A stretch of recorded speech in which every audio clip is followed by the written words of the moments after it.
today's Casual Friday. That means Monday is Casual Monday, Tuesday, Casual Tuesday, Wednesday, Casual Hump Day, Thursday, Casual Thurs, that's what we call it, and Friday, Casual Shabbat. The Majority Report with Sam Seder.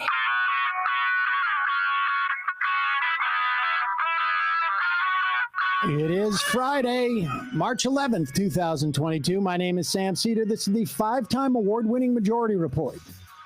We are broadcasting live steps from the industrially ravaged Gowanus Canal in the heartland of America, downtown Brooklyn, USA. On the program today, Heather Parton, or Digby, from the blog Hullabaloo, and columnist at salon.com. And also on the program today, a follow-up to our interview on flat earthers this week. Peter McIndoe will be with us from birdsaren'treal.com. Meanwhile, Russia-Ukraine talks breakdown don't come close to a ceasefire. Still ongoing, however, I guess. Meanwhile, Russia bombs western Ukraine as its military begins to encircle Kyiv and continues to pound Mariupol. Joe Biden to call for suspending normal trade relations with Russia. The Senate passes a $1.5 trillion budget package. As COVID relief dries up, they're going to take another bite at that apple. Meanwhile, House Democrats begin to press Joe Biden for use of executive action, salvage something out of the 2022 midterms. Iran nuke deal now near collapse over a last-minute demand from Russia.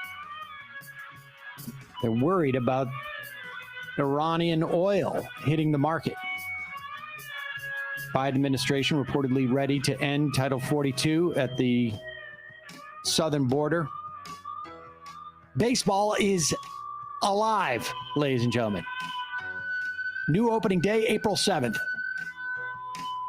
And a new report, people in poverty are 5 times likelier to get audited by the IRS. Parents earning less than $25,000 a year claiming earned income tax credits, getting the bulk of those low income and of a disproportionate, obviously, auditing by the IRS. All this and more on today's Majority Report. Welcome, ladies and gentlemen. Thank you for joining us today. We had a little technical difficulties. This is our second attempt at a show. Yes, it is not Groundhog Day. No, we just decided to do it all again. Hopefully, the streams are all up. And I assume if people are saying this is a false flag and Groundhog's Day, it is, people are watching this. I lost the email with the from the viewer who had talked about an opportunity. Listener Jenk, I think his name was, or Jenik, excuse me, and sent us an email saying that he is in Poland at the border with Ukraine, and there's an opportunity for people to send supplies to help Ukrainian refugees. I got it right here. It's from Janik. I'm currently in Przemysl. I can't pronounce it. It's a Polish word. I can't pronounce it. Helping with refugees. Many of the refugees have to go here first before heading west, since it's a train station right on the border. A lot of people are wondering where to help, and there's an address below that goes right to the train station where all these people are for days before relocating. If any of your viewers want to send pillows, blankets, baby formula, I would imagine diapers,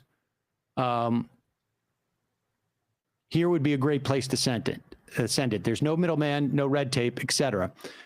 So what you write on the package is for refugees, and then there's an address. We will put that in the blog and in our YouTube and Twitch descriptions. Just one caveat. I have no way of confirming this is all real. I can tell you that I'm familiar with the emailer. The emailer checks out, and I have no reason to believe that he's lying about this. So just be aware of that. But I think this is a good opportunity if you want to send some stuff to help these refugees. I imagine there's going to be refugees for some time to come. Already nearly 2 million, maybe plus, have left the country, and I think millions internally displaced. It's getting incredibly brutal there. I mean, it has been, and it continues to be so, I guess, is really the best way to put that. Meanwhile, I'll go get to that accident thing maybe next week. Get moving here a little bit quicker, but yeah, better not to talk about that.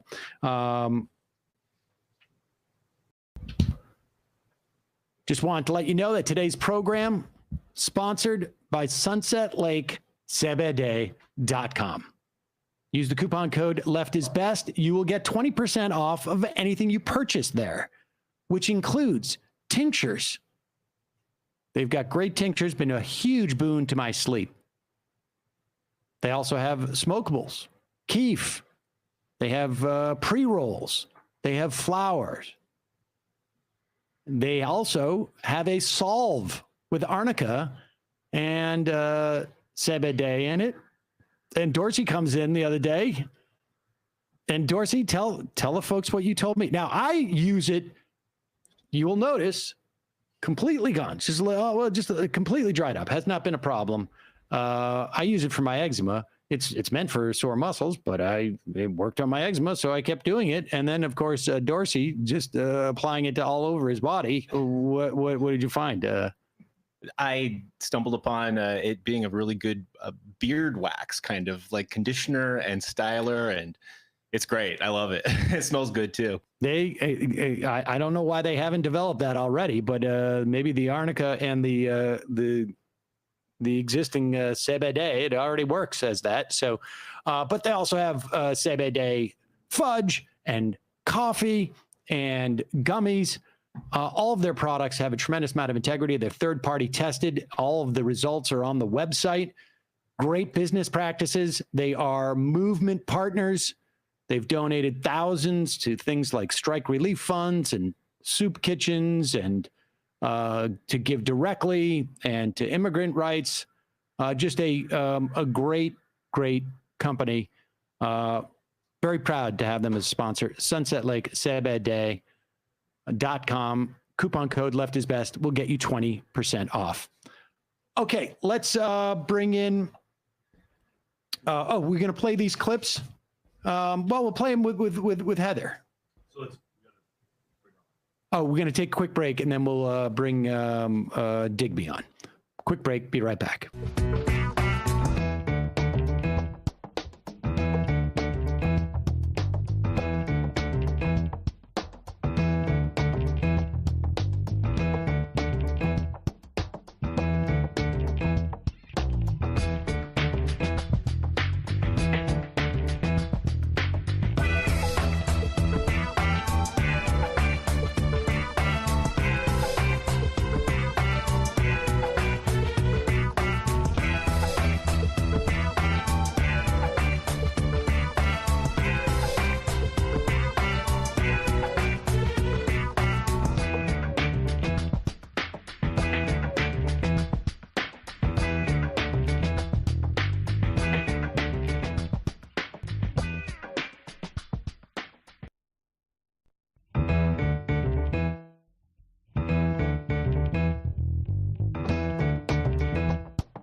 Sam Seder on the Majority Report.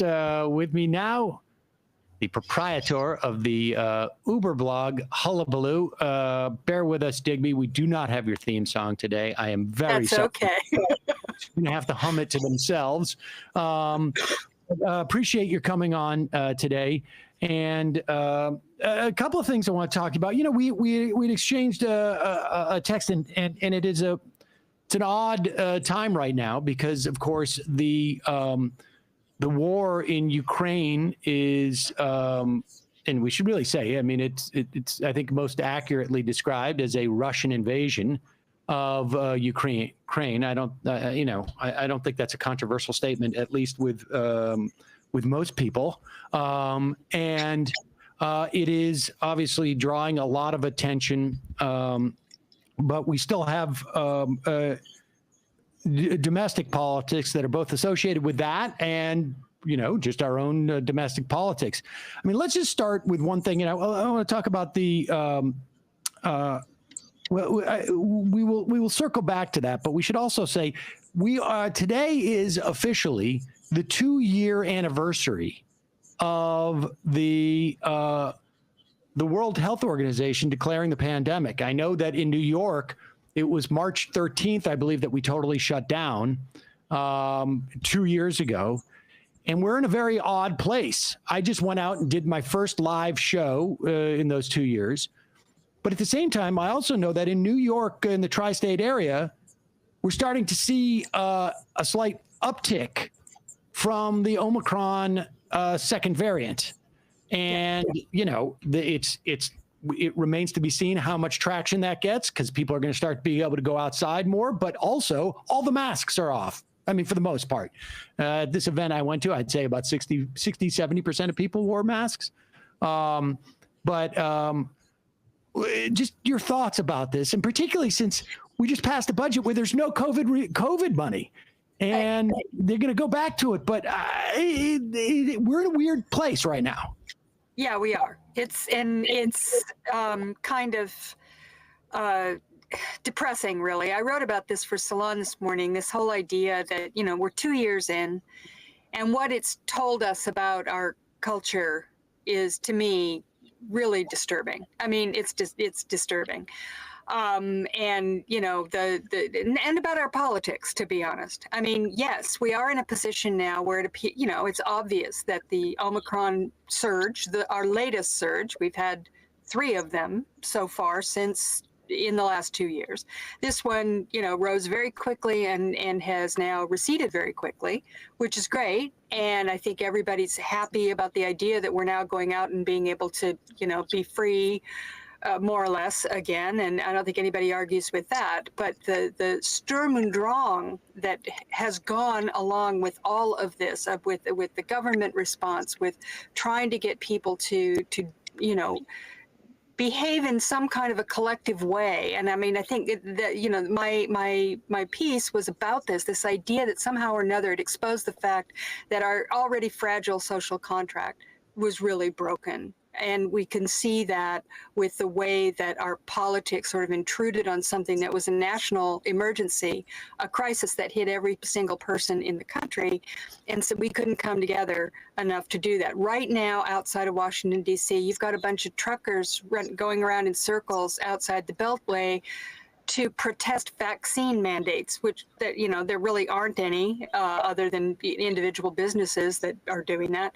But for the most part, there's certainly no federal vaccine mandate, and yet they have found this as a some kind of a motivation, an inspiration to get together and hold this protest for something that doesn't exist around something like COVID. And to me, I mean, I think you remember when we went through the Obamacare wars and the Tea Party and all that, the protests that happened around, trying to provide affordable health care for people. And you could see it there. There's a faction in our culture that is just so kind of fanatically individualistic that they're willing to say, they're willing to die and have other people in their lives die rather than join with their political enemies or people on the other side in their minds,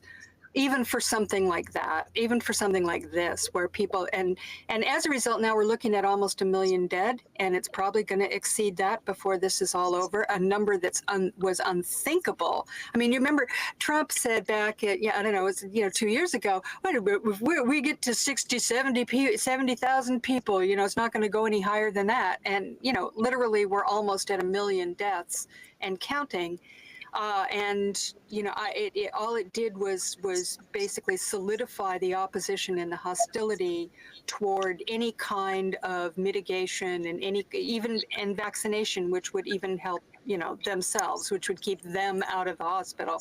So to me, this is a depressing moment because I realized something about our culture that we have a culture war here, and there are almost 1 million dead in that war. That's how I look at it. And at least they say that at least 300,000 or 400,000 of that million were unnecessary deaths because of the opposition to vaccines and what have you. So to me, it's kind of it's a big bummer. Bummer. We're seeing obviously deaths are happening around the world, but the death rate that we have here, I mean, and it's, the other thing that is astonishing to me. I mean, I guess I'm not as, I guess maybe it's just because we're 2 years into it and I've gotten used to the idea that there is a significant portion of the country that is just sort of, I'm going to be against vaccinations just because, in many respects, or I'm going to be against, sort of believing in COVID because, I think, look, the right has been on an extended project back when I wrote that FUBAR back in 2006. We quoted, I think it was Gertrude Himmelfarb, who was Bill Kristol's, I think, mom, talking about attacking science because we don't want there to be some type of objective reality. I mean, this was part of and parcel of a conservative project. Mm-hmm. But what I think is also to add to how disturbing things are, we're 2 years out. We have no way of really assessing the impact of long COVID. We have no way of really tracking the implications of things like, these new variants. I mean, we haven't set up, the amazing thing, I guess what I'm trying to articulate is we haven't set up any type of apparatus to deal with the potential of another wave. Like, after, Delta was a complete shock to everybody, I think. And I will have to say that, one of our guests, one of our regular guests, Dr. Mark-Elaine Derry, said to me in April of 2020, I said, what is it that scares you the most about this? And he said, COVID 2023. And the idea being that he knew there was potential for these variants to be rolling around. Didn't know what they would be called. But there does not seem to have been, we don't have apps to do any, contact tracing, and we don't have any. We have no system that has been put in place that we could fire up in a moment. We've got on Flatbush Avenue, there's like about 12 vans that will do COVID testing, but you go in and the PCR tests come back 5 days later, 6 days later. They're useless in that regard. And they're just basically scams now, it seems to me, for the most part, because you can get an antigen test, you can buy one. We should have, they're handing them out free through the government. And you can get a second round of those, incidentally, now. You can get your second 4 because nobody's bothered to get them for the most part. But we haven't created any systems at all. And we're 2 years into this.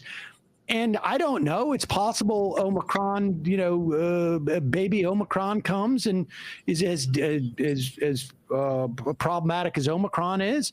We would have a better sense of how dangerous it is if we had set up apparatus for this. But there's nothing. I mean, and I think it goes to your point that, it's not, I mean, maybe it's about the right on some level. Maybe like there was just too much of a resistance there that couldn't be overcome when people are exhausted, but it's really disturbing. And it shows, I think a failure, just going back to, things like Reagan and Clinton saying, the era of big government is over. I mean, it's just the attitude that's been created by our politicians. Absolutely. And all of this mistrust in the institutions, the institutional failure, which I think is, that's undeniable. The CDC and the rest. I mean, remember back in the beginning, they had to develop their own test. And so, we got way behind the curve on that. And our politics have just become, I mean, the culture war über alles here, I mean, it's all about the culture war, and that has, infected everything that the government does. I mean, and just this week, and this has nothing to do with Donald Trump or anything, the Congress had to remove the COVID funding, as you mentioned, from the big omnibus funding bill, because, first of all Republicans were against it, so that there was no crossover on that. And then because they were having to pull money back from certain states, apparently the deal that they'd struck to get perhaps the 10 senators they need in the Senate to overcome the filibuster on the omnibus, they had to make a deal that they would pull back money from certain states that had money left over from earlier COVID. That upset certain Democrats who were from states that they were going to lose money, places like Washington and I think Michigan and some others. So they came in and said, no, we're not going to go along with that. So in order to get the omnibus bill passed, which they had to do, there was a deadline, they removed that. Now, to me, this is the most short-sighted thing I can imagine. It's just as you say. I mean, there is absolutely no guarantee that there's not going to be another wave. If anything, most of the epidemiologists, I mean, I have one of those lists on my Twitter feed, that you follow all these scientists. I check it, every day, and they're all going, this is crazy. Of course, it is almost guaranteed that there will be another wave. And yes, we have certain abilities now. The vaccinations make a huge difference. We sort of understand that we need certain kinds of masks in those situations. We've been through it enough that maybe there's just sort of a muscle memory on how some of the institutions will react. But as you say, there's no system in place, and apparently, after all we've been through, there doesn't seem to be even any appetite for creating one, as far as I can tell, among the politicians. I mean, this just seems weird to me. Look what they did after 9/11. I mean, I'm still taking off my shoes to get in an airplane. And there's been no reassessment of any of that, terrorism, stuff. So what is it about this? What is it about COVID that makes people unable to grasp that this is a new world here we're dealing with? I have seen a couple of people on Twitter, and I certainly came to this feeling too, that, one of the things that I remember 2 years ago was this sense of people started paying attention to the 1917 flu, right. And realizing wow, that thing was more or less erased from our history. I mean, there's and there seemed to be no appetite to talk about it. Even if you crack open a couple, and I did a couple of books about it, almost all of them. The preface or the first chapter is, this is a story that's barely told, and no one taught it, and I think to some extent there is some I think, and I don't know if this is taking place in other societies, but I think there is some sort of human reaction, which is, I'm going to ignore this because I can't. I mean, you look at how much the Biden administration now, it seems to me, is guilty of this too. We're going to will COVID away. Right.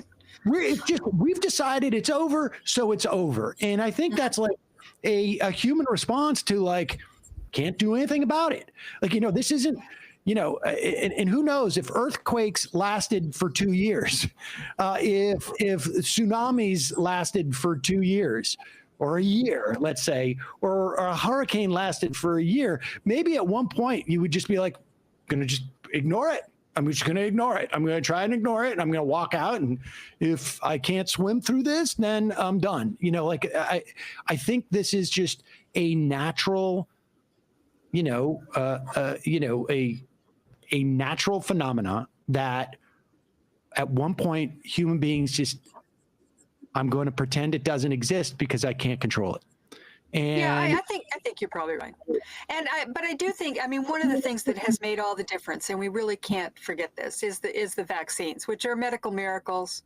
It has changed everything. If they had been unable to do that, if they were dealing with a situation like HIV, which they still don't have a vaccine for, and struggling to find some kind of medical interventions that would help, I mean, it would be beyond, our capacity to deal with. I mean, it would be many, many millions of people.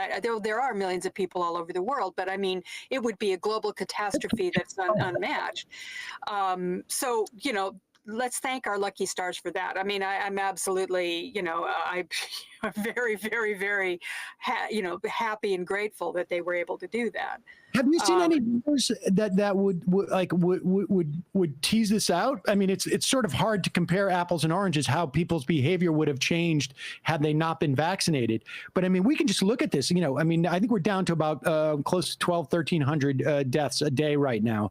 But we were up well into close to 3,000 again during Omicron, and Omicron was that much more contagious, and without the vaccines.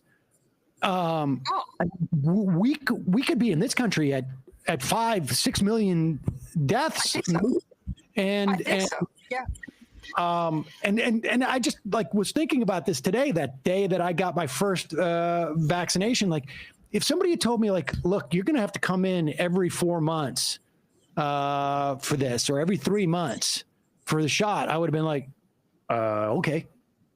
Me too.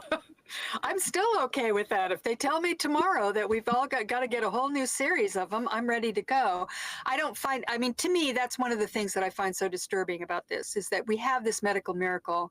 We have a lot of them. I mean, the treatments that are coming down the pike, the monoclonal antibodies and all that stuff. I mean, this is all super, super advanced, sophisticated medicine that's just come online like that. I mean, that we were able to do it. It's the one huge success story of this whole thing. It is the one thing that we can look to. And by the way, it's the most important thing. So, grateful for that. Thank you.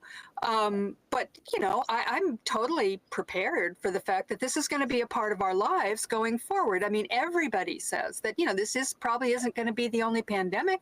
There may be something even, completely different that's not a coronavirus, or not, it isn't, COVID, an offshoot of COVID-19. There's all kinds of things that are going to happen. And, to me, what it should have done. I remember when I was growing up, my parents went through World War II. So, and the Depression. So, I heard those stories growing up as a kid, and there was always this idea. Now, maybe it was BS. It's entirely possible that they were fooling themselves, and that there was this kind of political, back and forth during those crises.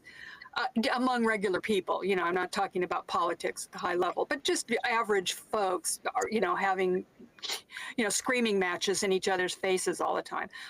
But they all said, no, the country came together, World War II, let's Rosie the Riveter, we all pulled together and did what we had to do. And granted, it's World War II, and that's not the same thing as a pandemic, but nonetheless, that idea that in a crisis that the country pulled together and that this is what you do. And, I sort of think that, maybe it was BS, but I know for a fact it didn't happen this time. I mean, in the beginning, there was all that, we were singing for the healthcare workers and going out and clanging pans every night at a certain time. I mean, there was a period there where there was this sense of, we're all in this together, but that fell apart very quickly. Well, yeah.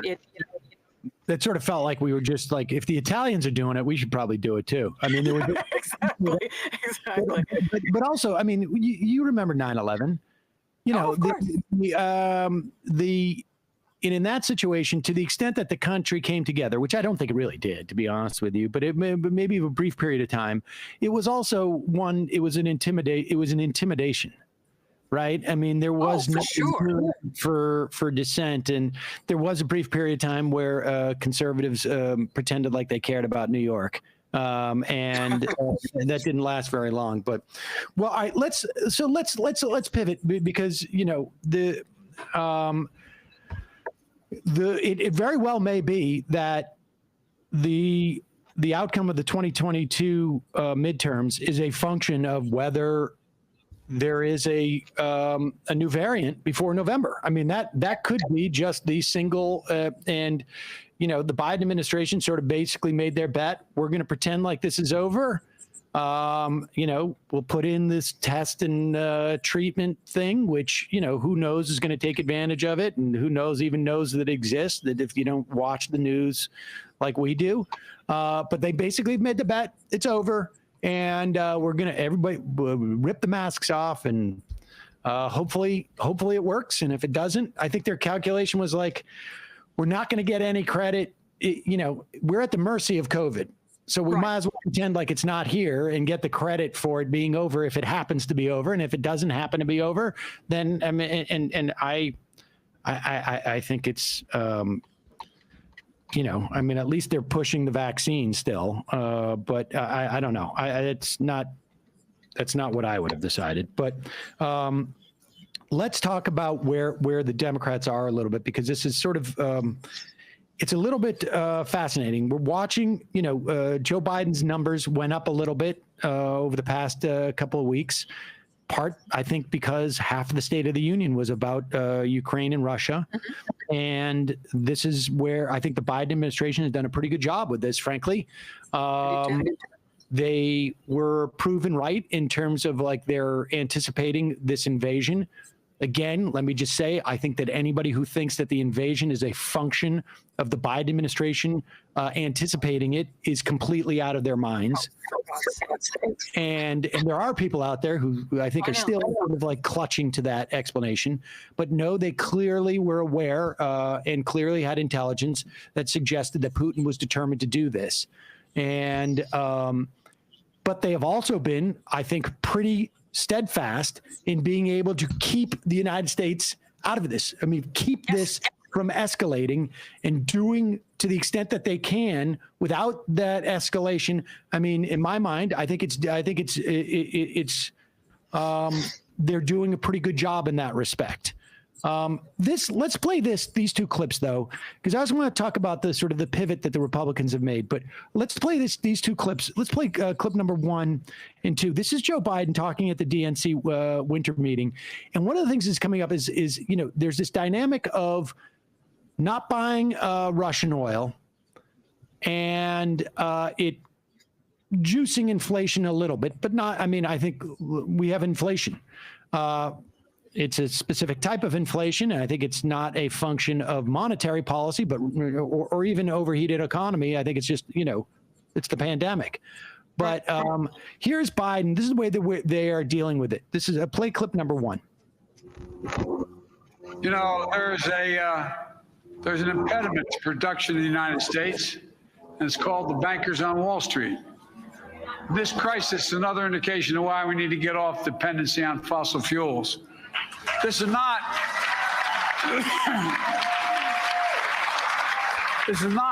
the solution to today's crisis. It's about the future. That's why we need to build a better America. Let's talk about our record. The American.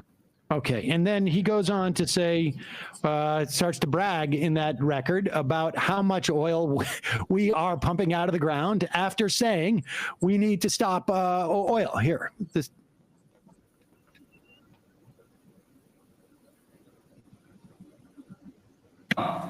People are already feeling Putin's price hikes at the pump. I think the American people know how important this fight is. I think they know that as painful as the price is today, the costs are going to be higher if we do not act now to deal with this tyrant. So let me be clear on the facts. We are increasing oil production with a record productivity. By the end of the year, we will have produced more oil than any time in the last number of years. Look, I just want to run, the Republicans are playing a game here. They're talking about the Democrats haven't raised prices. They all voted for the same thing. The CEOs of major oil companies have said they'll increase investment and production. They have the capacity to do it. They have over 4,000 opportunities. They say there's nothing the U.S. government needs to do to incentivize them. All right. So the message of we need to get off oil completely lost here, right? When you start bragging about producing more oil. I mean, this conflict is 2 weeks old, 3 weeks old.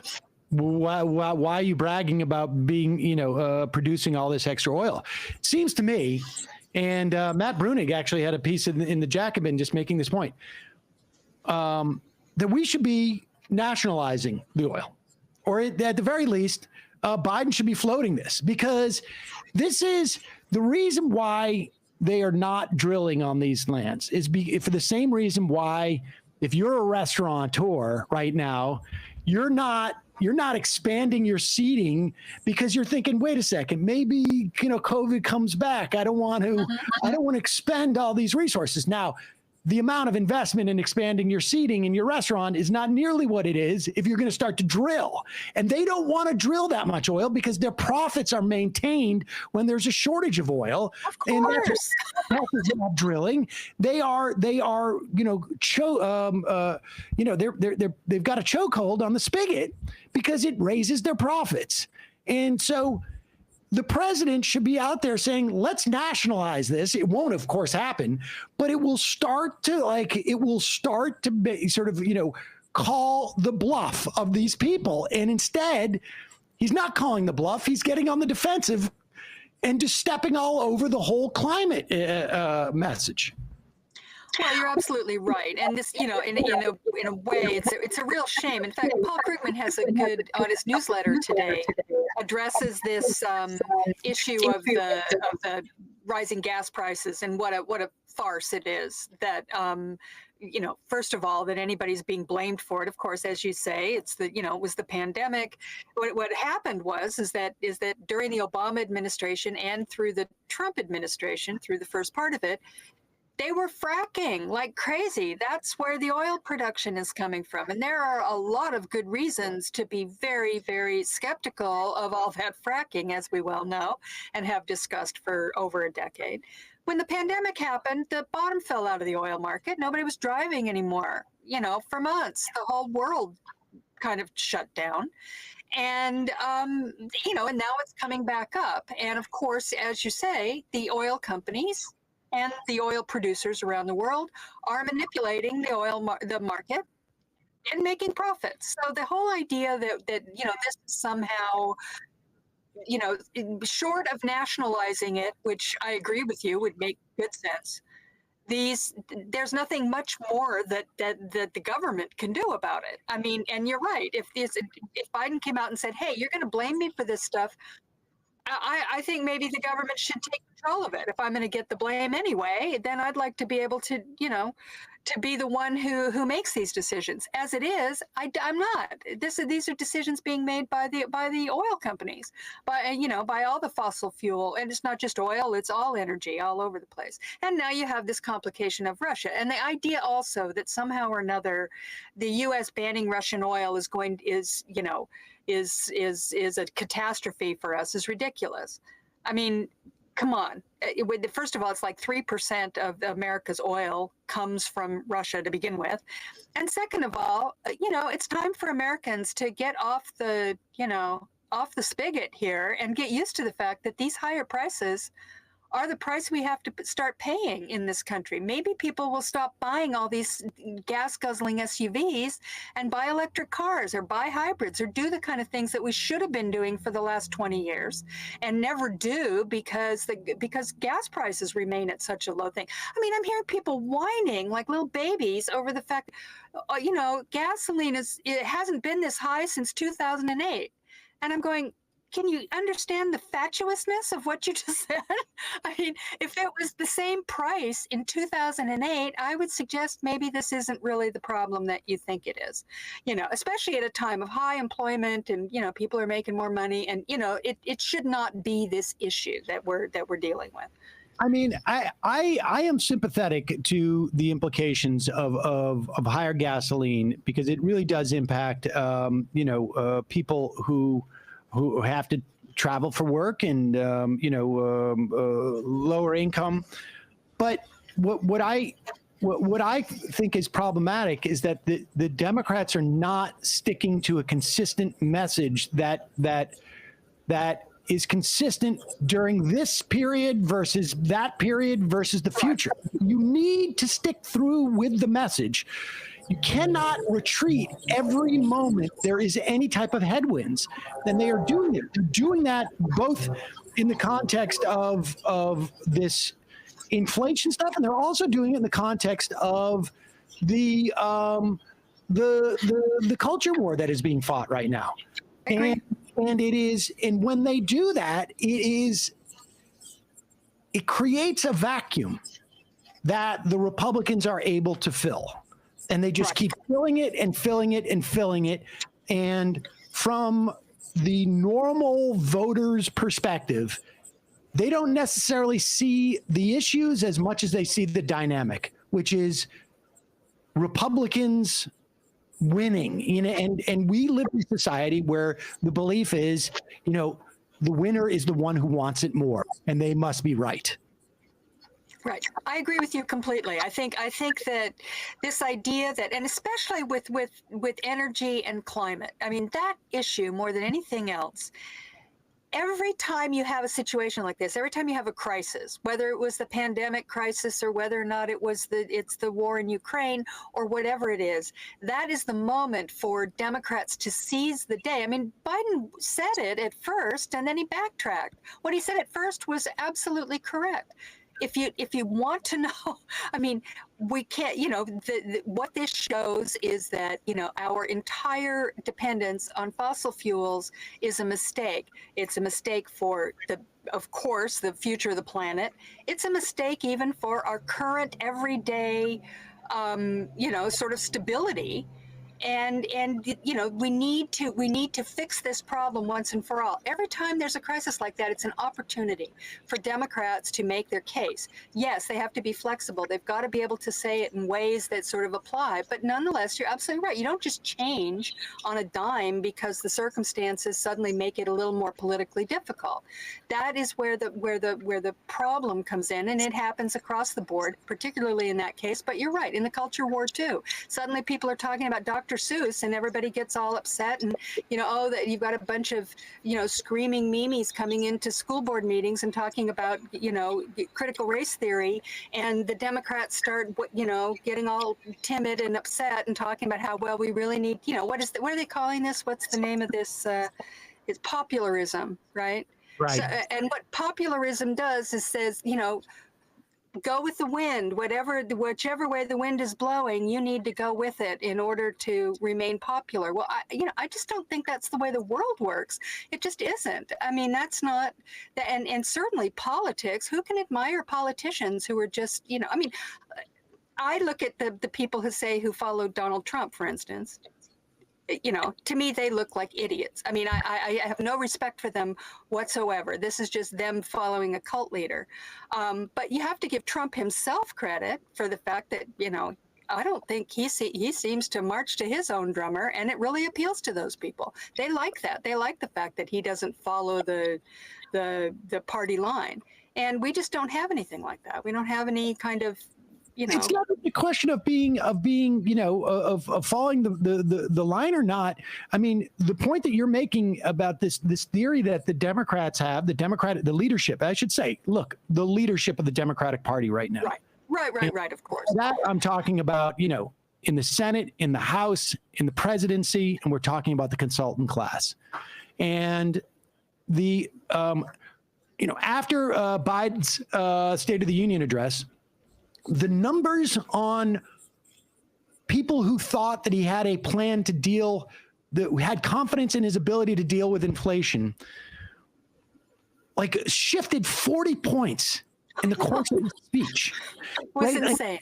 Insane. And the number of people who think that unemployment is our employment is, we're doing I mean, incredibly well. We're back at almost where we were pre-pandemic, if not already there. And that's with a lot of people having already left the job market. So in terms of employment, it's like it hasn't been this good in I don't know how many years, but enough that the fact that most people don't think it's the case is indicative of sometimes it's about the narrative and it's about controlling the narrative. I mean, this is all evidence that points to that, but they ignore it. They ignore it constantly. And what's fascinating is there was there's two things that I think are going to that impact 2022. One is right now, as we speak, Biden is in Philadelphia meeting with the Democrats on their retreat. Retreat is a great word for it. And there is push by, and we heard it from Clyburn, we heard it from Jayapal, we heard it from other Democrats to push Biden to take executive action on a host of things. I didn't see, student debt in there, but I'm sure someone's pushing that as well, hopefully. But everything ranging from, DACA to voting rights to, any type of relief for on unemployment or any type of material benefit that Biden can bring, since it's quite clear that the leadership of the Democratic Party has failed. Now, you could argue that Joe Manchin is just like a Superman, and there was no strategy that ever could have existed in any possible scenario, because Joe Manchin is so set in his ways and has only one set of incentives, and that is a deep abiding ideological or principled stance. Or you could believe that they failed at what their job is, which is to get their own party to vote for their own agenda and figure out a way to do it. But that agenda is dead legislatively, so they're pushing him. And the other sort of thing, it's going to be interesting to see how he reacts to that and how they react to it at the White House. And the other thing is the gerrymandering. Just talk about the gerrymandering because it is not as apocalyptic as we thought it was going to be. In fact, it's better than we thought it was going to be, but it's not. And again, it's not because of chance. It's because people were ringing the bell, and it forced Democrats to do something. Absolutely. It's actually, I mean, I was surprised. I mean, I had been under the impression that it was apocalyptic, that we were just going to, that it was going to be overwhelmingly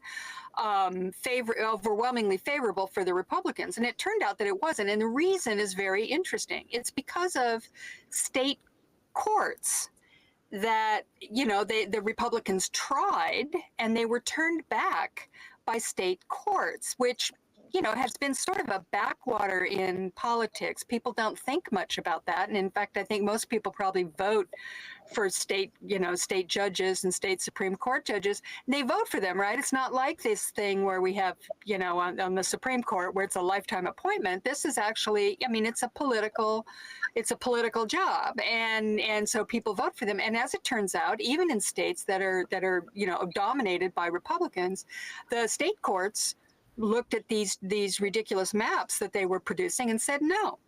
And as a result, and surprisingly, and this is probably only going to hold for this one cycle, maybe two if we're lucky, the Supreme Court decided not to intervene in that and allowed the state courts decisions to hold. And as a result, it appears that what we thought was going to happen with an extremely lopsided Republican-dominated new House seats, it turns out it's pretty much even. So it's a 50-50, now they seem to be very much, it's going to be a battle. This is going to be mano a mano next fall, but it seems to be very much, strongly held Democrats, strongly held Republicans, most of them.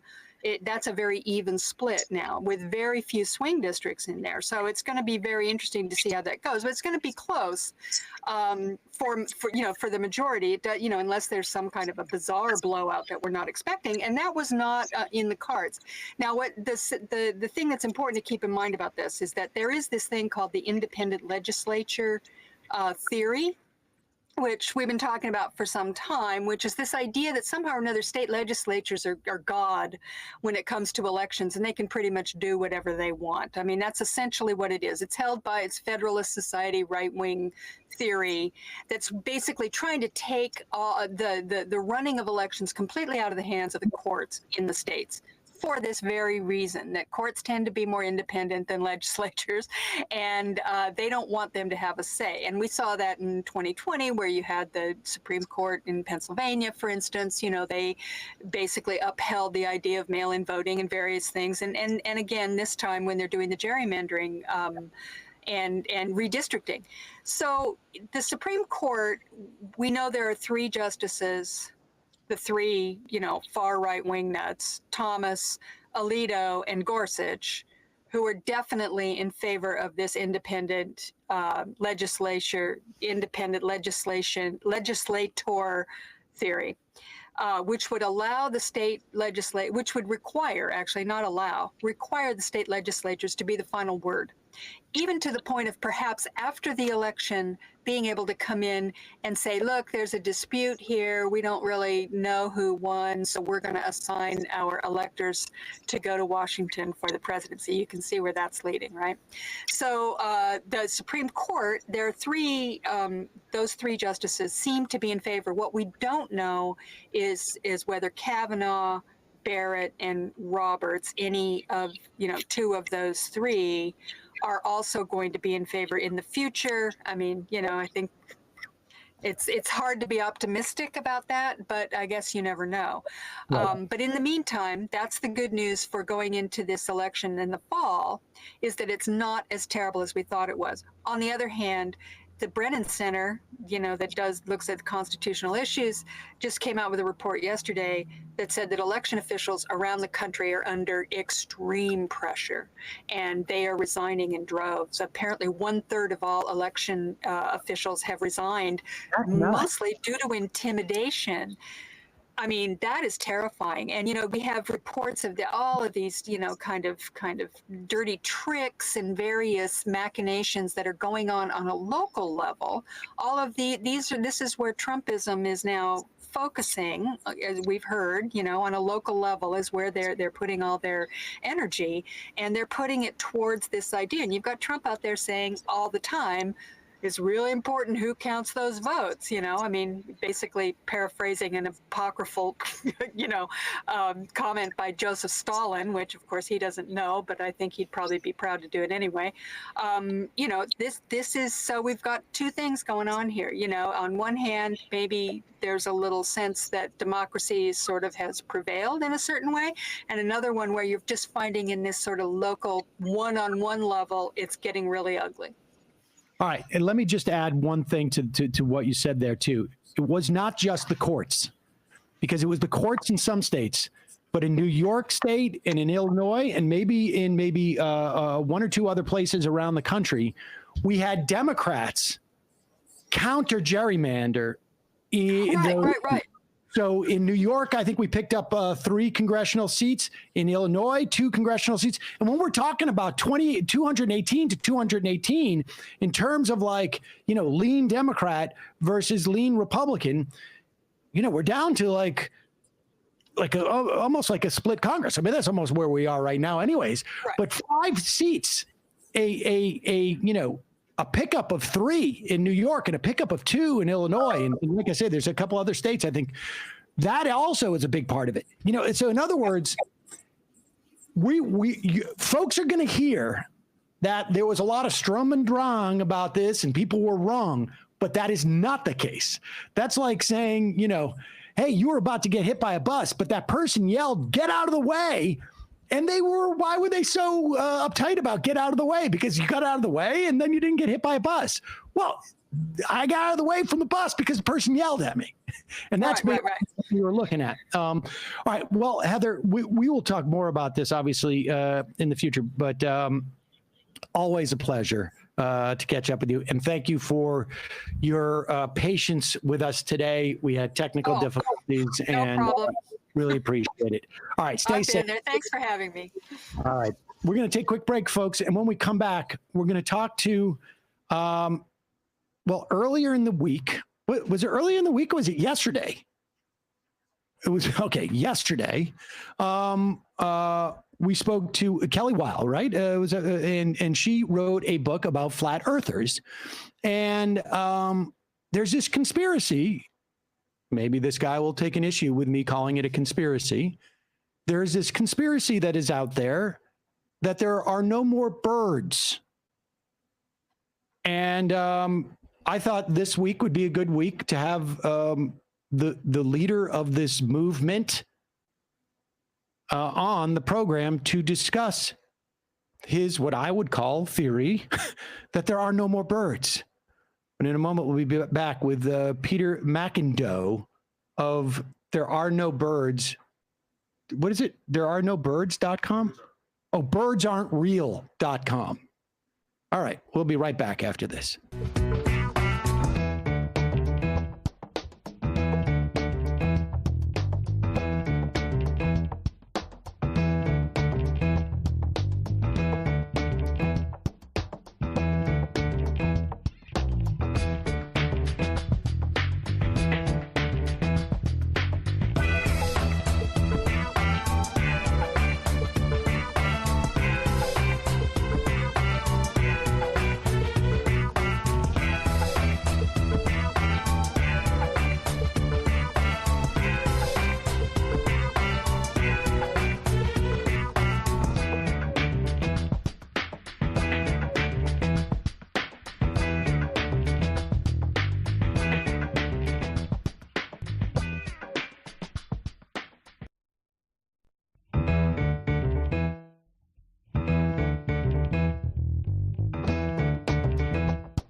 All right, we are back. Sam Seder on the Majority Report. Joining us is I'm not sure of his specific title, but he is the leader of the movement Birds. I'm the public information officer for Birds Aren't Real. The public information officer for Birds Aren't Real, Peter McIndoe. Peter, thank you for joining us. Yeah, you're welcome. I'd like to ask you, before you control the narrative in this conversation, why are you having me on the show? I know you. I looked you up. I Googled you. I know you're with the media. So why do you? Well, you have me on your show to laugh at me? No. We had it. Bringing the bird guy on the show to laugh at him? No, not bringing you on to laugh at you, Peter. And honestly, there's no reason for you to be that defensive. Brought you on because this week we did have a writer on talking about who had done an extensive book on people who believe in the flat earth theory. And I thought it might be a good follow-up to have someone on who believes in another theory.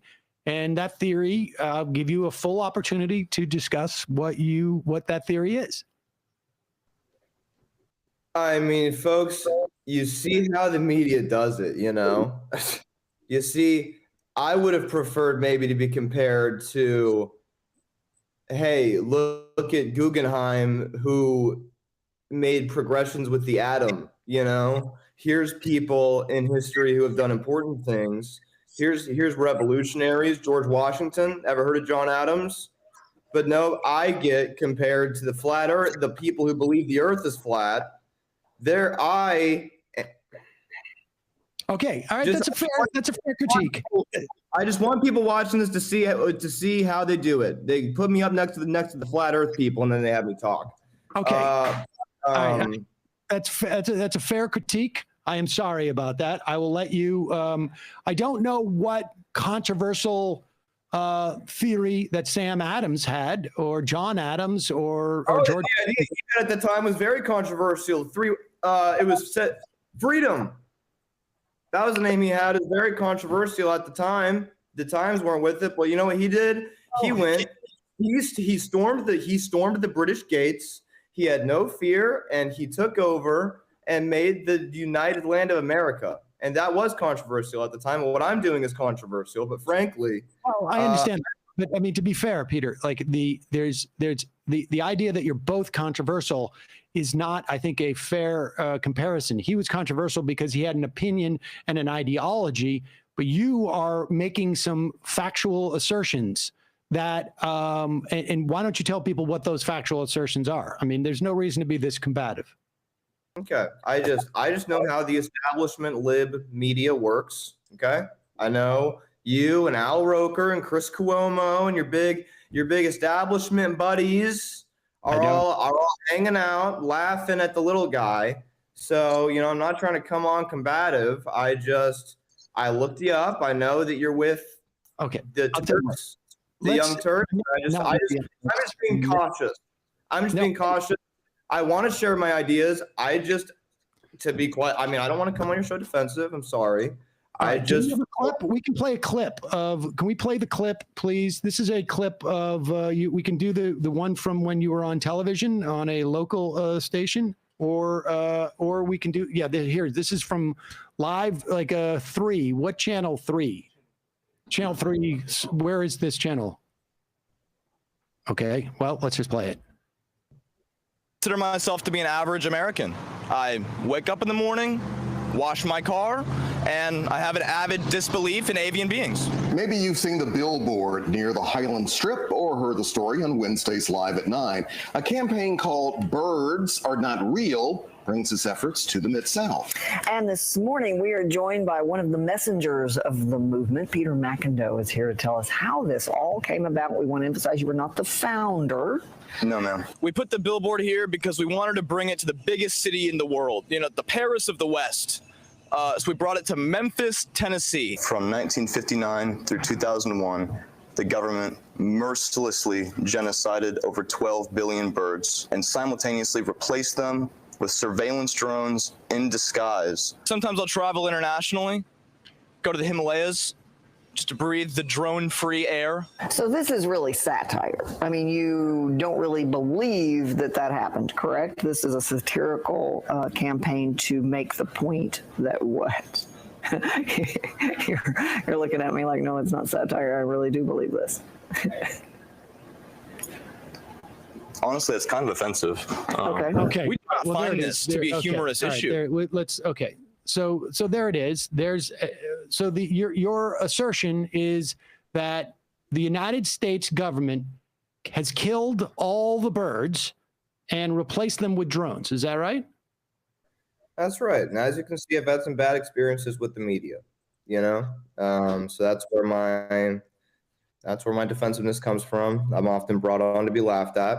So just coming on with my guard up. But yeah, that is what our movement stands for. If you really want to know, we talk about how the United States government wiped out 12 billion birds. They extinguished them and whisked them out like a light bulb. And they had crop dusting airplanes. I mean, if you really want to get into the facts, people can look this up, and this is not information that the media usually wants out there. So, Sam, thanks for giving the platform. Frankly, a lot of your viewers, I know a lot of you are on YouTube looking for truth, like a lot of us. I am too. But the real truth can be found in documents and tapes that only I have access to, along with a couple other people, unfortunately, that reveal that the United States government launched crop dusting airplanes across the United States. Wait a second. Why do you have access to these documents and only a few other people? Why don't you release these documents? I mean, these documents we have released some. We released the Poultrygate email leak of early 2021, where huge Hollywood elites, politicians, ever heard of Ted Cruz, were involved in the bird drone surveillance crisis. It revealed a lot. It revealed that they're hollowing out the mountains around America and putting drone factories inside the hollowed out mountains Hollywood elites were involved in the making of the drone factories inside the mountains. I don't know if you're familiar with, some would say America's greatest renovator named Ty Pennington from Extreme Home Makeover. The United States government consulted him to renovate the insides of most mountains in America, renovate them out and turn them into drone surveillance factories. And if people would turn off their freaking TVs and stop watching these freaking talking heads and actually look into, I mean, the actual research, you know, if you start asking why a couple times, things start falling apart, you know, real quick with the whole bird. Let me ask, why would you have a drone factory inside a mountain? Why wouldn't you just have it in a drone factory? Well, you see, Sam, because if you were to have massive bird drone factories with workers out in public, I mean, we're making 12 billion drones here. You know, that's a lot of drones, and that's how many drones.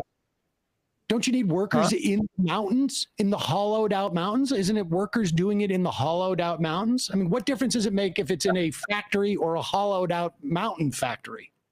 A lot of land space. I mean, it takes an incredible amount of land mass. I mean, to make one bird drone, it takes, you know, roughly 10 by 10 yards for the machinery required. So we're talking. Imagine if you hollowed out the Appalachian Mountains. Truly, how much land mass there would be under that? You don't think people are tapped into that? Yeah, you don't think some people have stumbled upon doorways? Have you seen the clips? Oh, I went on a little hike. I'm on the side of the mountain. Oops, stumbled upon a doorway. This happens to people all the time. What? Where can I see the clips of people stumbling onto doorways in the Appalachian Mountains? I mean, you have to do your own research. I don't know. I mean, I know you're probably on, you know, the big media websites, but man, there's a lot of great information out there. I mean, I really just get my information from birdsaren'treal.com because that's the one that I know I can trust. My website, yeah. I do put the information. I mean, it's not my information. I'm the one who goes on Squarespace and puts it on the website, but it's legitimate documents and emails. And you said that's the one place that you go to find information that you trust. You put the information up there. Yeah, I don't trust anybody but myself. My understanding is that you are also having a rally that is upcoming, the Media Freedom March. The Media Freedom March, yeah, it's coming up. We're excited about it. We had a lawsuit against the New York Times that was pretty highly publicized. I launched a full-fledged attack against the New York Times. They released a defamatory story about us. And you know what, Sam? I don't take that lightly. When the media, I'm just saying, man, I'm coming on this show expecting to be bashed. I'm standing in front of you right now, Sam, with 10 flaming arrows in my back. I've had the worst 3 months. The media's come after me from every angle. They're calling us a parody. They're calling us a joke. They're calling me some kind of jokester, and I don't think they would do that to any other movement around right now. So we launched lawsuits for libel. I'm sorry, we launched lawsuits for libel. That's what you do when you get lied about on a mass platform. I reached out to my lawyers, Mo and Marley at Lieberman and Reese, and we got some stuff together and formally sued CNN and formally sued the New York Times. I was feeling really confident about it. I was feeling really good. But then we got this email from the New York Times General Counsel office that I didn't really understand that kind of brought me down to earth.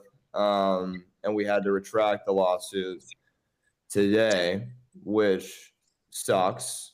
But we are redirecting our energy outside of suing the corporation. We placed a curse on the journalist that smeared us, an ancient curse that's going to bring her pain in her life and suffering for generations. And I hope it does cause her a fraction of the suffering she's caused me. Because when you lie about people on the front page of the New York Times, you know what that does to a man? Left out in the streets. Yeah, I can imagine, but I don't think that you were on the front page of the New York Times. Look it up. See, this is the thing about lib media. This is the thing about the establishment lib media. Hey, if anybody's around the house, can you bring me a copy of the New York Times? They don't do their research. If you look it up, we were on the front page of the New York Times being blatantly lied. Who are you calling to bring you a page of the New York Times? No, I've got some staff around here. We're around an Airbnb where we're organizing, we're doing some plans for the Media Freedom March that's coming up. Because that's the thing. The media comes after you, they smear your name. Okay, how can you fight back? So you sue them, but then they have more money and you don't have a case. Oh, you don't even have a case. Blah blah blah blah. You know. And then it goes from that to what else are you supposed to do except take to the streets, Sam? Except get out in the streets, and I'm going to bring my van, I'm going to bring my sign, and I'm going right to where I know all the media lives, probably where you have a house on this street I hear about over in Hollywood called Hollywood Boulevard. All right, well, listen. Let me just say, I did not realize that there was, in fact, an article, and I apologize. Thank you. December 10th, 2021, Section A, page 1. Is this true? Page 1. Conspiracy with wings and a wink. Okay. All right. Well, then I stand corrected. I want to make that clear. Proven wrong once again by the truthers who will continue to tell the truth while the media will lie to you, folks. I want you to think about this guy you're watching every day. This guy you're watching every day just told you a lie right in front of the guy he's lying about, and then did a quick Google. And hey, I respect you for retracting. I had to retract something today. It happens in life. You know, I had to retract a lawsuit today. It happens. But I just want people to treat us with a bit more respect and look at this pain and war that I've been brought through in the past 3 months, where the entire media is ripping me apart all over the place. Then you try to sue them. You get told that you would actually get sued because you're committing the actual libel. And then. So we're holding a Media Freedom March, a protest on Hollywood Boulevard. We're taking the fight to the media's front door on March 30th at 5:30 Pacific time. And anybody's invited. It's on Hollywood Boulevard. We're going to be out inside of the Chinese theater. I'm going to be there with my van. And I'm just going to, hey, since they won't let my voice be heard in the courtroom, it'll be heard on the streets. It'll be heard on the streets. I want the streets of Hollywood to shake so much that the letters come tumbling down, the Hollywood sign letters come tumbling down from the hills like an avalanche. Okay, well, good luck with that. And it's birdsaren'treal.com. Is that right? Birdsaren'treal.com. Come there for the only true sources of information you can find anywhere right now. Okay, well, Peter McIndoe, thank you. Thank you for coming on, and interesting theory. Thanks. All right. Wow. Boy. Okay. There you go. Between the 101 and the 5, ask him about the bird's feather in his hat. Isn't that evidence of the existence of birds? And it's a good point. I was admittedly thrown off by the New York Times article. Didn't realize. Well, birdsaren'treal.com. Folks can check that out. I don't know if I don't know what to tell you. I really don't. I'm quite convinced that birds aren't real. I mean, birds are real, excuse me. But, yeesh. All right. We're going to have a short and fun half today. So we'll do a freebie Friday. We lost an hour today. People are saying that the sound was good for that guy and wanting to know why the sound was good for that guy, but no one else for the entire week. So that's what it's conspiracy. Weird. Sort of couldn't hear the woman who wrote about the conspiracy theorists, but you could hear the conspiracy theorist. So I don't know. I don't know what to tell you.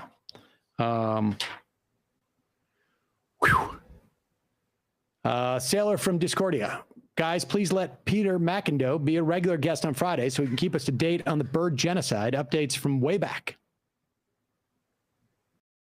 And boogers are not real. Why is the audio from every single guest this week been garbled? But this guy's, he's coming through loud and clear. Conspiracy theory. Maddie Light, I'm actually feeling bad for this dude. I don't think he's a jokester. I think there's serious mental issues and he's delusional and believes these things. It's kind of not funny. Socialist Bear, holy shit, this joke is was old 6 years ago. We get it. Birds aren't real. Sorry, after the last several years of nut jobs in power denying reality, there isn't really anything funny about this guy. Reality is more satirical than this guy. Chardonnay Socialist says, birds are definitely not real. I feel that you need to spread the word via my chest and back. Are you guys going to print more of these sold out t-shirts on your website anytime soon? North Dakota Llama. Sam, this is your CIA handler. Cease this interview. The man knows too much. Please eat the batch of cookies we will be sending over shortly. Semper Fi. Paulina. Hey, MR crew, the address is correct, and it's the city address of the city hall in Przemysl. I'm sure the folks on the border will appreciate this stuff. My family in Krakow are caring for 18 people staying in the small guest house my mom's runs. The situation is dire, and there's very little support from the international community. Either way, we're okay. The way Polish people open their homes to the Ukrainians is incredible. I will remind me on Monday, and we'll give that address again. Hilldog 2024 forever. I hear Jimmy Dore is really sore at the fact that he can't get the birds aren't real guy on his show. Militant apathy. Where is his family? This is some next level Kanye West type shit. Dude needs an intervention. So, if someone says, what am I eating when I'm eating chicken? That's a good point.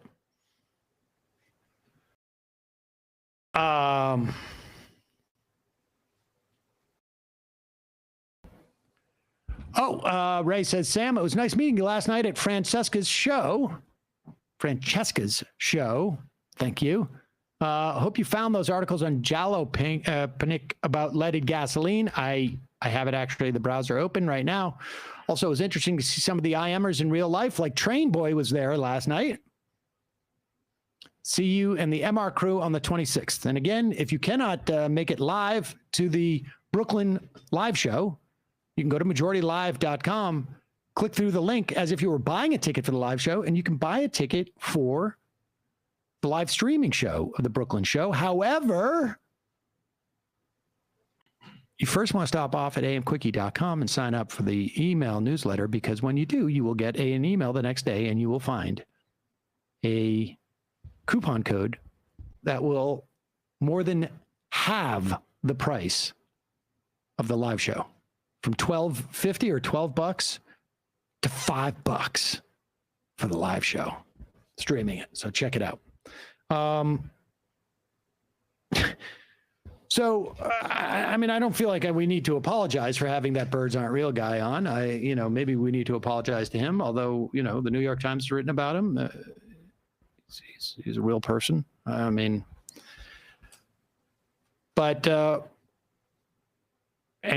we did our best to sort of like try and have him establish his points well and not be caught up in whatever he believes. I'm not the only person who does that. Sean Hannity had Donald Trump on and really doing his best, Sean Hannity, to attempt to, I love the picture they put up, doing his best to steer Trump away from embracing Vladimir Putin and other dictators, because that's a bad look right now. Because Putin is not only, there's been reports as to how much the Russian soldiers knew when they were going in. I don't know that this necessarily exonerates them, but Russia has been bombing indiscriminately civilians and causing an enormous amount of pain and suffering for what I think the vast majority of people in the world, to the extent that they're aware of it, understand as having no legitimate, I don't know if there is ever a legitimate reason to do so, but certainly in this instance, nothing even close to approximating a legitimate reason to do so. So much so that, Lavrov, the foreign minister, is it, of Russia, claimed that Russia didn't invade Ukraine. You don't need to do that unless you're worried that your people will find out. Here is Sean Hannity interviewing Donald Trump, putting up the picture of Donald Trump. He's a very serious guy. And here it is, Hannity desperately trying to get the president, set him straight here, or at least to get him, save him from himself. Let me go back then to the issue of the criticism, because I've known you well over 25 years. And when you got criticized for saying that Vladimir Putin is smart, we've had many conversations. And you've often quoted to me Sun Tzu, The Art of War. Keep your friends close and your enemies closer. Is that how you viewed Vladimir? Did you view Vladimir Putin and people like President Xi and Kim Jong-un and the Iranian mullahs as enemies that you needed to keep close? I got along with these people. I got along with them well. That doesn't mean they're good people. It doesn't mean anything other than the fact that I understood them and perhaps they understood me. Maybe they understood me even better. That's okay, because they knew there'd be a big penalty. In North Korea, I got along with Kim Jong-un. When I first came into office, as you know, President Obama met me in the Oval Office. He said, we're going to probably, the biggest problem you have is North Korea. We're going to end up in a war with North Korea. Could be a nuclear war. We had no problem with North Korea. I got along with him well. We understood each other. I got along with Putin. I got along with Xi. They understood. There was never going to be a takeover of Taiwan. There was never going to be a takeover of Taiwan. I want to understand your thinking, though. And the thinking is we got along, but you knew that they were looking out for their interests at all times. 100%. Yeah. And you understood 100%. that they were capable of evil things. Putin is for Russia, and you see what happened. And that's all because they didn't respect our leader. Look, there was nobody, and Putin would tell you this if he was telling the truth, and I'm sure he's told it to all of his inner sanctum. Nobody was tougher on Russia than me. I closed down the pipeline. Poor Sean Hannity, desperately attempting, but when you say you kept them closer, I mean, like but they were evil, right? Well, I mean, he's working for Russia. Desperate. This is attempting to lead the witness, right? Like you can take him like right up to the water, will not drink. I got along with some of the worst people in the world. In fact, I felt seen. I felt seen, Sean, for the first time. Somebody saw me for me. They probably knew me better than I knew them. It's one of the first times I've ever been seen for me, from who I am, for me guy. Like it's still like this Hannity, like, Mr. President, please, I'm doing my best here. They saw me, Sean. I don't know what to tell you. I remember George Bush also back in the day looked into Putin's eyes. I could tell he was a good man. I could look into his eyes. That's what he said. Wasn't that was the quote? It looked into his eyes and saw his soul. I saw his soul. And apparently it was good. That is pretty impressive. It's nice. May everyone have someone who is going to guide them like Sean Hannity tried to in that interview with Donald Trump. Don't they talk beforehand? I mean, I guess like Hannity, like can't even, Trump won't listen to him. It's almost like if you're Hannity, you almost have to say the opposite. Maybe you should come on today and talk about how great Putin is. while he is slaughtering civilians. Did George W. Bush call him Pootie Poot, or did we just, I feel like Janine made that up. Yeah, I think that's, we used to call him Pootie Poot. Pootie Poot. All right, let's move from one Fox celebrity trying to get Donald Trump to speak well, and let's check out Fox Laura's Ingram. Look, we mentioned this with Digby up front. The Republicans are pushing this culture war, and the Democrats are backing away from it, and it is a massive mistake. Laura Ingram started her professional journalism career at Dartmouth College.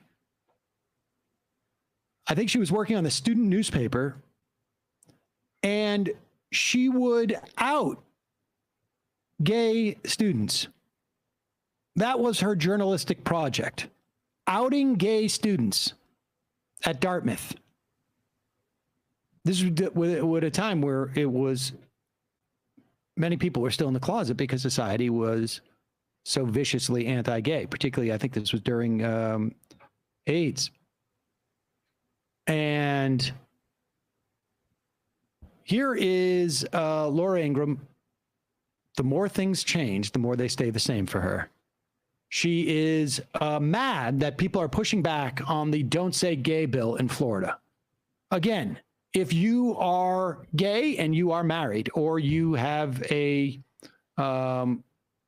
partner, you cannot reference this to children under the age of, what is it, 7, I think it is. It's absurd. It's absurd. Play this clip. Get down with yourself, explore your own body. Masturbation is really healthy, and I recommend it to people of all ages. All ages. As soon as my nephews could talk, they were doing that. This has been my first year in preschool with a class of my own, teaching alongside another queer neurodivergent educator, and we have been rocking our Choose class. We've been talking about gender and skin color and consent and empathy and our bodies and autonomy. It's been fabulous. Oh my God. When did our public schools, any schools, become what are essentially grooming centers? Pause it for 1 second. Now, first off, those two clips are not of people who are teaching at public schools, because we do not have universal pre-K in this country. But even if they were, notice the chyron. Liberals are sexually grooming elementary students. Now, I don't know what that means, sexually grooming, because the vast, overwhelming majority of these elementary students are going to grow up and be sexual. That's what happens with human beings. The vast, overwhelming majority of them, at least those that are well-adjusted, for the most part, end up being sexual in some fashion. So I don't know what sexually grooming means, but here she is. Or gender identity radicals. As a mom, I think it's appalling. It's frightening. It's disgusting. It's despicable. Florida just passed a bill to keep this type of sexual brainwashing out of schools. Democrats, though, claim the bill is bigoted, branding it as the Don't Say Gay bill. Well, pause it for 1 second. The real controversy. Pause it for 1 second.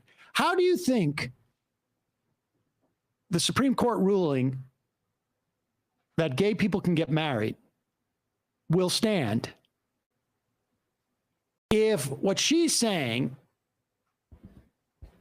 that you cannot, it's disgusting to speak of gay people being married or having lovers, that it's outrageous, that it's wrong, that it's some form of grooming? I mean, this is the same stuff that she was peddling in the 80s when she was outing students as being gay, which is this notion that if you expose kids to gayness, that they're going to be converted into gay. I mean, understand, this is where this is going. This is not just about, if you can't say that you are legally married to someone, to 6-year-olds, because it's in some way despicable or whatever it is, how long do you think it is before they come from the right for the right to marry? Continue. Though, isn't this bill? It's that schools are peddling gender ideology when our international rankings in math, science, and reading are down across the board. Joining me now is Keisha King, Florida mother and executive director of Moms for America. Keisha, is this a battle that's turning what we used to call the soccer mom vote into the culture mom vote? Well, Laura, I think what's happening is that parents are being pushed aside. It is changing culture, and it's definitely what I am seeing is that parents are not being considered when these ideologies and these changes are trying to be made. They want to take control of our children. That is definitely what I see when I see these types of this pushback for bills like this. I do not understand why teachers or administrators would come out so strongly against something as simple as saying we don't want sexual identity and gender identity to be taught to kids as young as 4 and 5 years old. This is simple. We don't need any more of this. I mean, put up her last, put up that article that the last thing that she, that Moms for America was about, was literally, go put this up. Oh, hold on. Put that up. She's worried about free speech in the CRT fight. She's worried about free speech. Don't put up the video. She's worried about free speech. But also now upset about the pushback on a law that says if you're a teacher, you cannot talk about the fact that you're married if you're gay. The bottom line is that sex ed teachers will tell you 6 years old is when you should be actually teaching your kids about actual sex, not just the idea that there is existence that men can marry men or men can love men or women can marry women or women can marry, can love women or that they can be partners, but actual like sex. That is not, it's age appropriate. Kids at that point are aware that babies do not come from storks. But this isn't a question of teachers going in there and talking about sex acts as much as it is about like, that's your body. You have autonomy over it. Men can love men. Women can love women. Women can love men. Men can love women. They just don't want to acknowledge the existence of gay people. They don't want to normalize it. They don't want to acknowledge its existence. They don't want to recognize that they have rights. That's what this is about. And Laura Ingraham has been on this beat for 40 years. Since she was in college. 30 years. She's a bigot.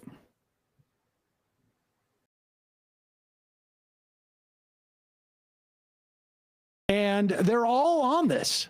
This is the most important thing that's happening in the country right now, is this sudden onslaught that the right seems to be aware of, that the gays are coming for our children. This is the same way that George Bush won his re-election in 2004. This is all they have. And the Democrats, the left, the liberals, whoever's in opposition to this, or the Republicans, should be making an example of Florida and Ron DeSantis and should be talking about it as much, if not more, than they're talking about it on the right. Here's Stuart Vonnie on Fox Business News. They're pushing it as a parents' rights in education bill because of what they think the message was out of Virginia. And in fact, it is not a parents' rights in education. It is a diminishment of the rights of teachers. It is a diminishment, really, of the rights of teachers who are gay. Play this clip. Oh, and let's bring on an expert on this stuff. Where can we find somebody like, I don't know. I mean, this stuff isn't brain surgeon stuff, but let's get a brain surgeon. The Florida Senate passed a bill restricting teachers and school districts from discussing sexuality and gender identity with children in kindergarten through third grade. Dr. Ben Carson joins me now. Doctor, straight at it. Do you think 5-year-olds should be instructed on their own sexuality in elementary schools? Well, of course not. Their brains aren't prepared to handle those kinds of complex topics right now. Growing up, it's supposed to be a fun time, not a time when you're presented with a lot of confusing information. Pause it. What confusing information? Does Dr. Ben Carson think there's a child out there who's 5 years old who isn't aware that they have sexual organs? Does Dr. Ben Carson think there's a 5-year-old out there who isn't aware that like babies come from like mom and dads or or I should say adults having sex?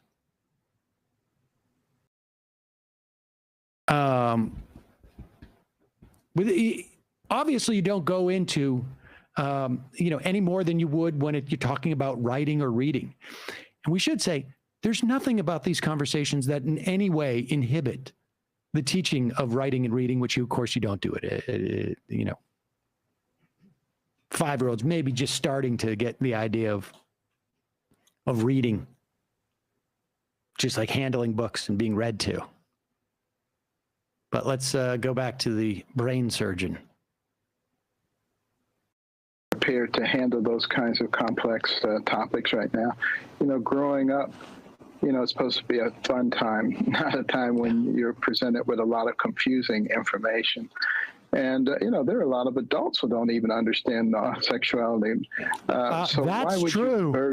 That is very, very true. I feel like we're watching two of them right now. Maybe the reason why the adults don't understand it is because they were not taught it in schools. A young child with something like that. And these are the kinds of things that parents are there for. They're not the kinds of things that schools are there for. The LGBTQ community is upset about this. Does that matter at all to you? Well, the LGBTQ, whatever, yes, they matter. Everybody matters. But that has nothing to do with whether we are confusing our young people. This is not a matter of politics. This is a matter of common sense. And what is school for? It's so that we can teach our young people how to manage in a complex world. That means they need to be good readers. They need to be able to handle mathematics. They need to understand history. What happened to having fun? What happened? Like they don't need these complex, like the basics of human sexuality are too complex. But math and history, got to teach those 5-year-olds history. The LBQTG. Whatever, they matter. Whatever, they matter. Everybody matters. Everything matters. This is what's happening. And granted, they're just speaking to their own people. But the fact of the matter is that they are dominating the narrative over stuff that the vast majority of Americans have no issue with. Have no issue with. And Democrats, the left, whatever you want to call it, should be meeting these people and within this narrative and pushing back on it and actually going further than that, going on the offense. These people want to send us back to dark ages. That's it. Getting out there and saying, you know, I don't know, whatever it is, that we're drilling as much oil as we've ever had. It's just, I don't know who that's supposed to appeal to. It's nuts. Absolutely nuts.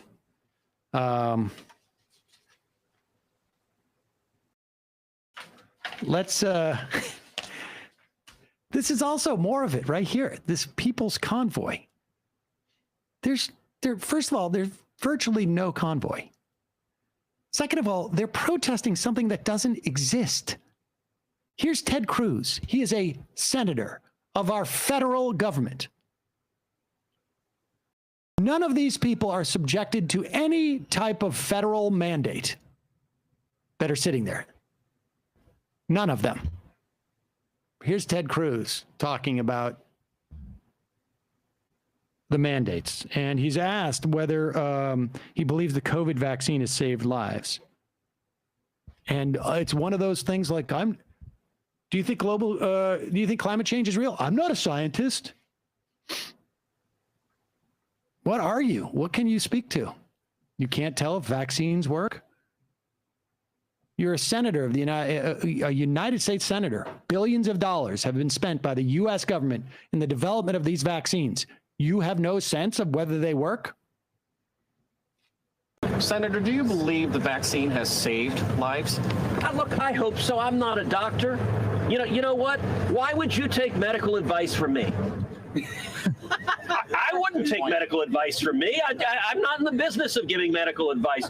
Go talk to your physician if you want to figure out whether you should take the vaccine or not. I hope we have good doctors and good scientists that are figuring that out, and I'm sure we're going to be debating and looking at the effects. We are debating and looking at the effects. You haven't looked at the effects? We've spent billions of dollars, U.S. tax dollars, on the development and the distribution of these vaccines. Billions of dollars. Billions. Vaccines have been being used now for over a year.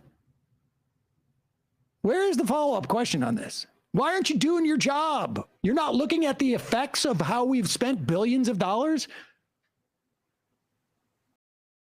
This guy's just watching Joe Rogan's show and just basically almost verbatim. Why would you take medical advice from me? I'm giving it. But I don't know why anybody would listen to me about it. Well, you're also a senator who's in charge of the distribution of our money. You don't have an opinion on how we've spent those billions of dollars?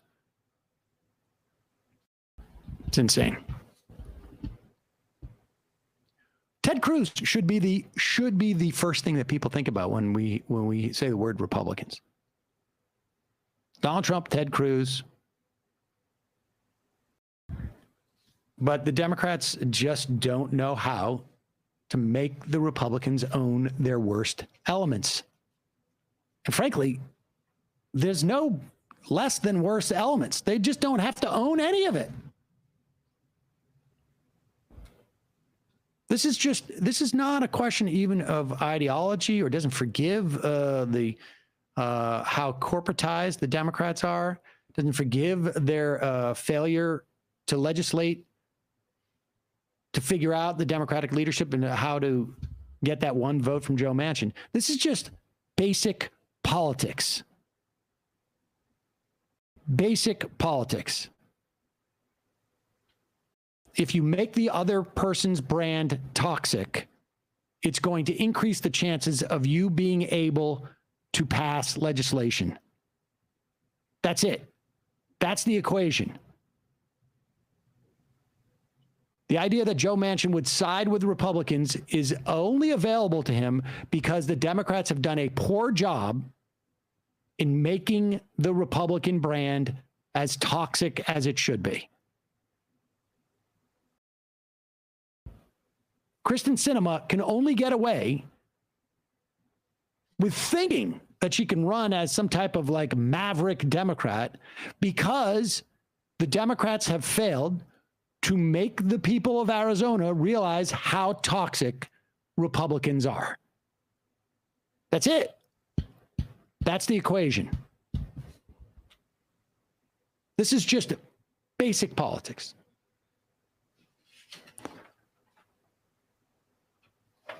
Here's Andrew Callahan. Let's play just a little clip of this. Andrew Callahan, who went and talked to some people in the People's Convoy. This is Channel 5 is his YouTube show.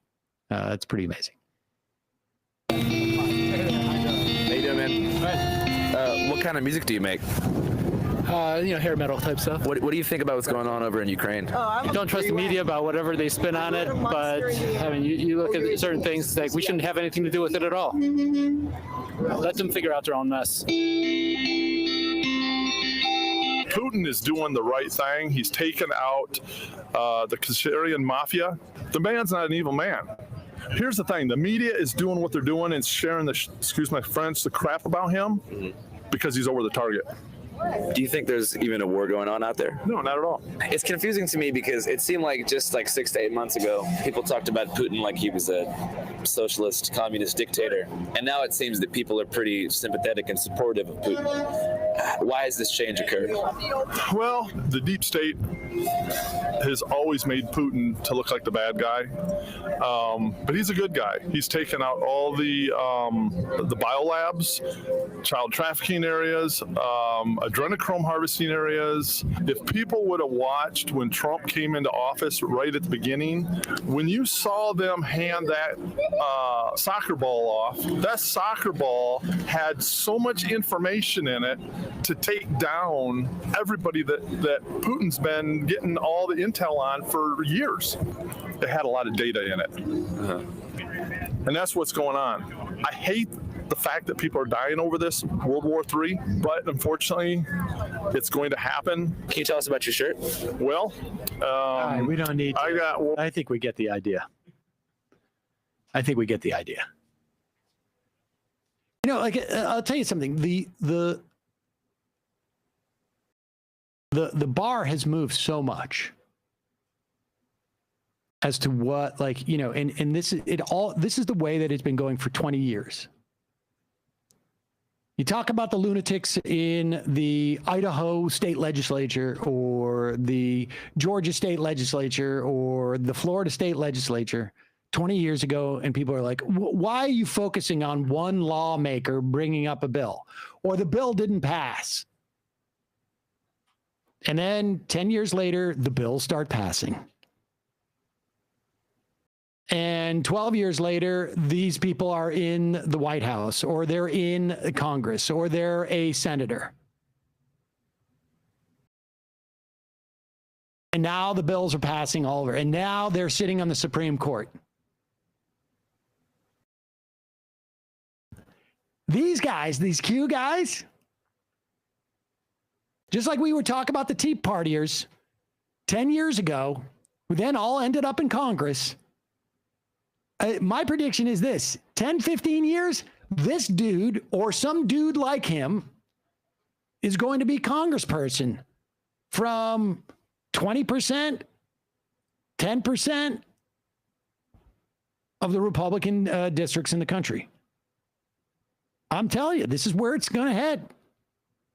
So right now we look at him, he's a lunatic talking about andochromony or whatever that thing is when you like boil kids or whatever it is. Kids are harvested for. Adrenochrome.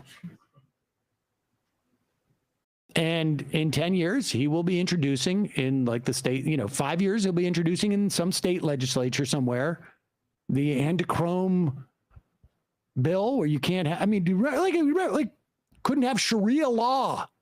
They were passing legislation. There was no Sharia law anywhere. They're going to be passing anti-andochrome legislation in 3 or 4 years in some of these state houses. I'm telling you. And then dude's going to be a congressperson. That's what's going to happen.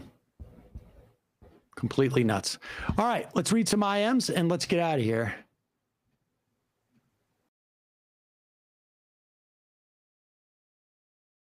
The New York Times article quotes McIndoe, and he says it is satire, but holy hell, he does not let that on. What? Stop it. Ray. Sam, it was no, did that. Charlie Kirk Cameron. A year ago, I said Tulsi Gabbard was posturing to be Trump's running mate in 2024. Get ready for the inevitable Trump-Gabbard-Putin ticket. Tojo's bald. They escalated it by baiting Putin. Who's making more money? Sanctions are war, and it just kills like bullets. Trump is uneducated, just like Putin. Okay. Daredevil. The Salvation Army is being sued for paying workers as little as $1 an hour under the guise of therapy. Workers are required to work 40 hours a week and sleep in dorms. What? Missing shifts, even due to injury, may expel workers from this program that may be mandated as alternative to prison sentences. Oh, Jesus. Left is best. Oh, man, this bird guy. I would have asked him what it would take for him to believe birds are real. Haircut hippie. Is it Groundhog Day? Emma's Vegan's yard sign. Bradley and company deserve a medal. Of course, technical issues happen, but I was going to be so bummed this afternoon. Yes, good job, guys. Militant apathy. We did this. Dude is full on psychosis. This was Big Bird replacing Sam with an android that will carry out their agenda. Cheers to Bradley and Dorsey. What did you plan to drink tonight? Says Nightmare BC rotation. GW, I'd like to think that Sam had a Bill O'Reilly style meltdown yelling, "We got to go live," while making threats to Brandon and Dorsey over the commissary. I mean, privileges. I mean, that's not too far from what happened. John, hey, tried watching today's show on YouTube and only played for 4 minutes of it. Just wanted to let you know. Yes, thank you. Przemysl, Chemysl.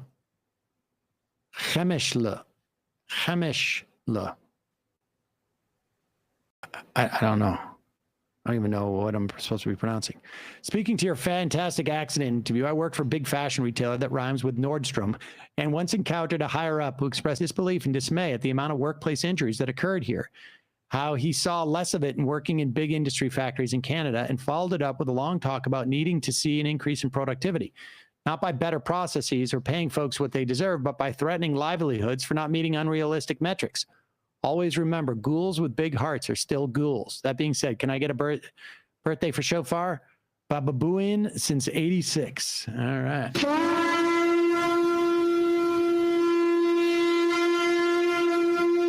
Connor from Seattle. Flat Earth isn't the only conspiracy to be born from fictional literature. The idea that aliens built the pyramids was posited by a fanfic sequel to H.G. Wells' War of the Worlds called Edison's Conquest of Mars, written in 1989.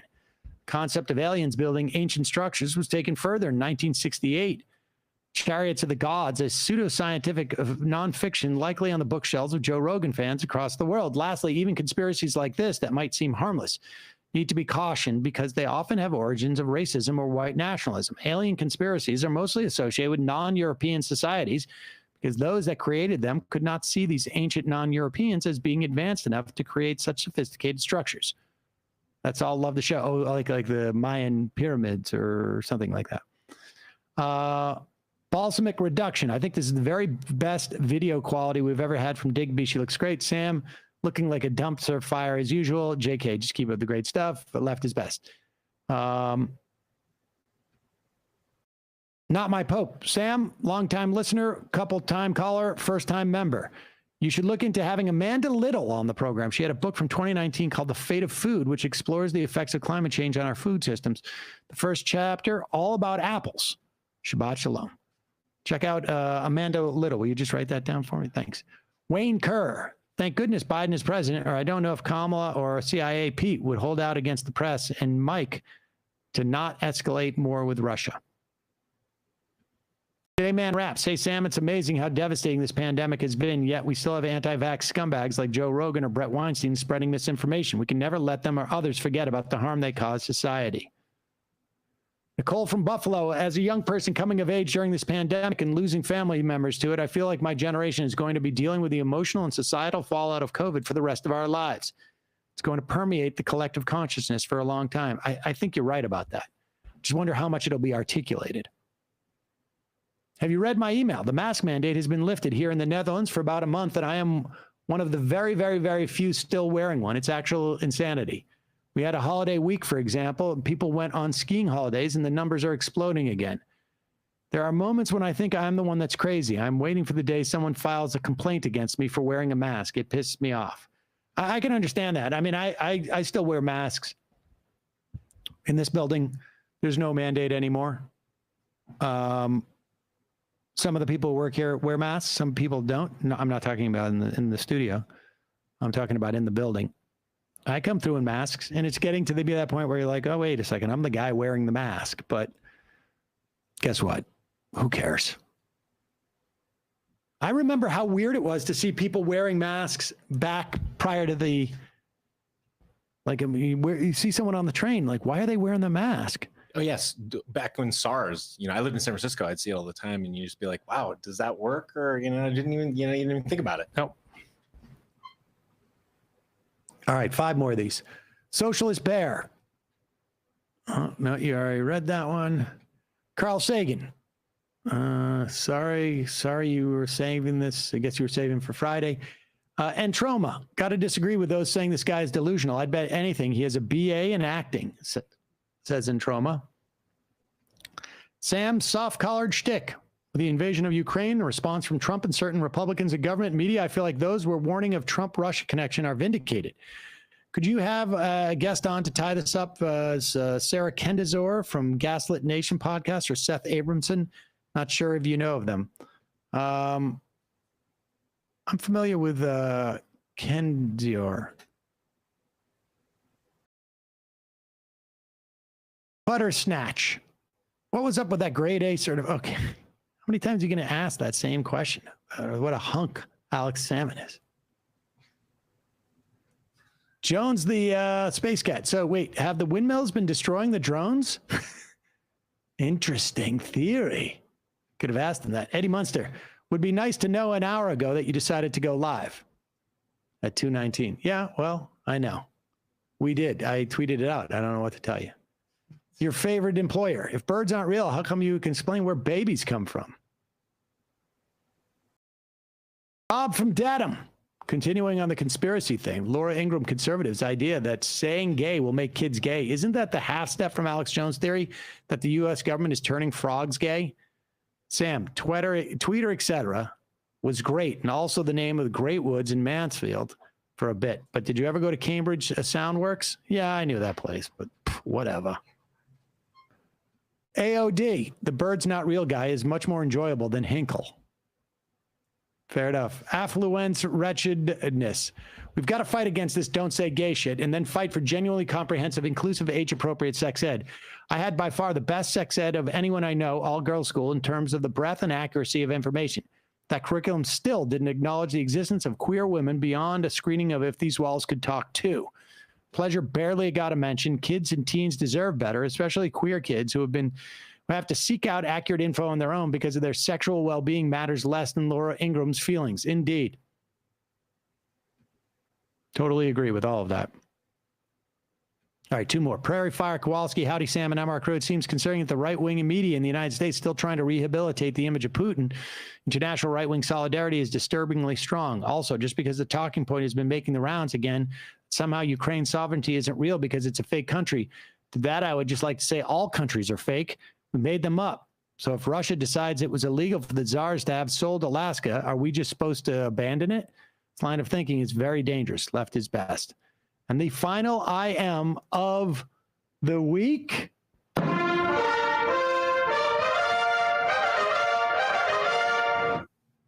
Brooklyn Sue. Sam, no joke. I've really enjoyed just hearing you spout off long form this week. I've missed that, and I bet others had too. Thank you. Bradley, Dorsey, appreciate you guys dealing with all of these technical snafus. No, it's been a hard week. Guys did a very good job maintaining. I could use a lesson in terms of maintaining my equilibrium in those instances. Sometimes it takes just a little time for me to I didn't throw anything. I'm very proud of myself about that. I didn't punch any walls. Dorsey has seen some of that in the past. Folks, see you on Monday. It might take all the strength I got to get to where I want, but I know somehow I'm gonna get there. I wasn't looking when I just got caught between the truth and the light bar, but finding out won't make me feel any better. Yeah, I know the clock is ticking, but the meds are gonna kick in, and my pilot light shining bright. I get somewhere the choice was made, for the option where you don't get paid, for the road that bends before it finally breaks you. I guess somehow I lost my drive between the 101 and the 5. Do you know how far the detour takes you? Yeah, I know the clock is ticking, but the meds are gonna kick in, and my pilot light shining bright.